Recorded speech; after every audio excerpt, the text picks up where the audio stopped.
শোনো শোনো, এই গল্পটা নদীর ধারে এক বন্ধুত্বের গল্প, কিন্তু শেষে আছে এক বুদ্ধির চমক। বলো তো, বন্ধু যদি হঠাৎ বদলে যায় তখন কি করবে?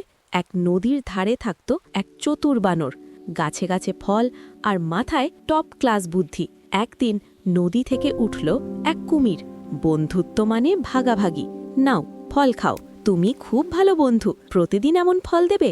দিন যায়, বন্ধুত্ব আরও গভীর হয়, কিন্তু কুমিরের বাড়িতে কেউ খুশি না। কুমিরের স্ত্রী বলল, এই বানরের হৃদয় খেলে আমি সুস্থ হব।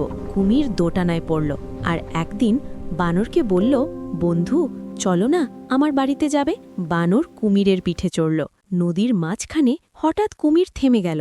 আসলে আমার স্ত্রী তোমার হৃদয় চায়। বানর ভয় পেল? না না, সে হাসল। ও তাই বলো, কিন্তু হৃদয় তো আমি গাছে রেখে এসেছি। কুমির সঙ্গে সঙ্গে ঘুরে গেল, আর ঠিক তখনই বানর ঝাঁপ গাছে উঠে গেল। বন্ধু, বুদ্ধি থাকলে বিপদে পড়তে হয় না। এই গল্পের শিক্ষা, বিপদে শক্তি নয়, বুদ্ধিই আসল অস্ত্র। তোমরা হলে কি করতে?